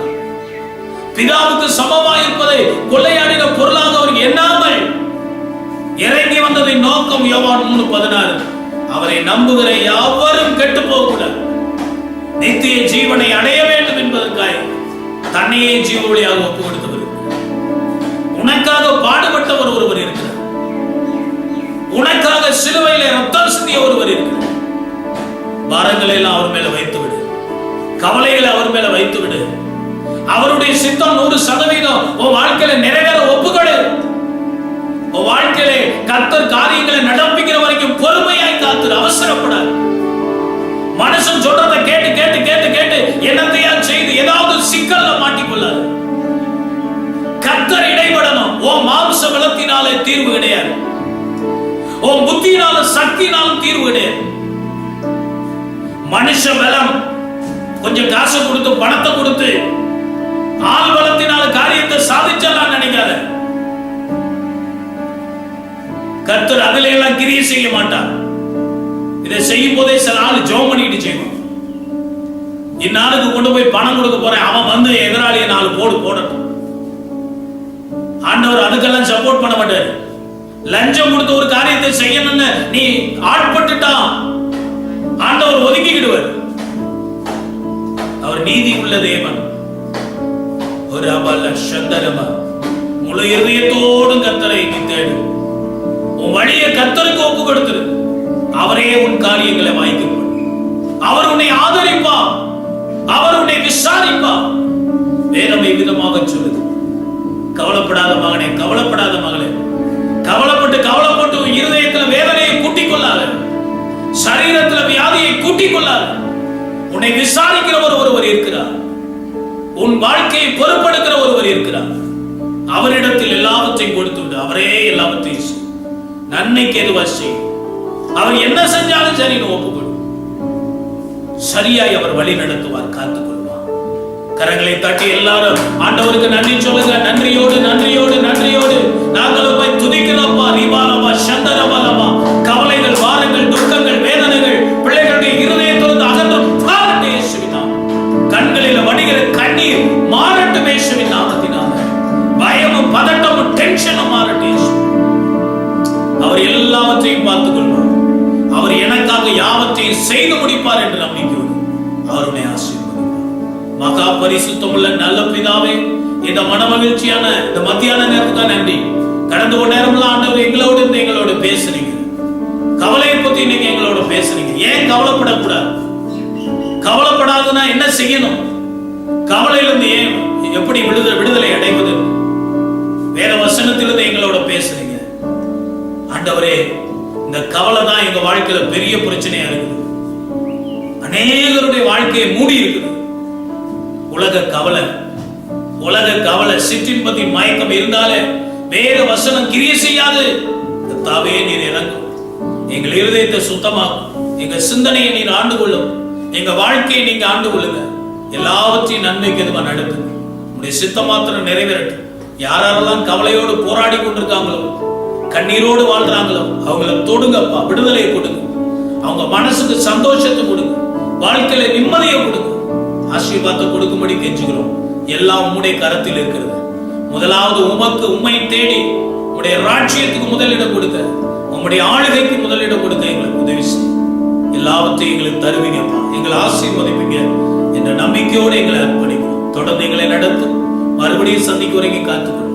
எல்லா துதிகன மகிமையும் உமக்கே செலுத்தி மீட்பு ரட்சகருமான இயேசுவின் நாமத்தில் ஜெபிக்கிறோம் எங்கள் நல்ல பிதாவே, ஆமென். என் ஆத்துமாவே கர்த்தரை ஸ்தோத்திரி, முழு உள்ளமே பரிசுத்த நாமத்தை ஸ்தோத்திரி. என் ஆத்துமாவே கர்த்தரை ஸ்தோத்திரி, கர்த்தர் செய்த சகல உபகாரங்களையும் மறவாதே, ஆமென். கர்த்தராகிய இயேசு கிறிஸ்துவின் கிருபை, பிதாவாகிய தேவனுடைய அன்பு, பரிசுத்த ஆவியின் ஐக்கியம் என்றும் என்று சதா காலங்களிலும் நம் அனைவரோடும் இருந்து நம்மை வழி நடத்தி காப்பதாக. ஆமென், ஆமென், அல்லேலூயா. ஆண்டவர் உங்களை எல்லாரையும் ஆசீர்வதிப்பாராக. ஆமென். ஸ்தோத்திரம், ஸ்தோத்திரம், ஸ்தோத்திரம். ஒருவரை ஒரு வாழ்த்துங்க, மகிழ்ச்சியோடு இருங்க. ஆண்டவர் உங்களோடு இருப்பார். God bless. கர்த்தர் நல்லவரே.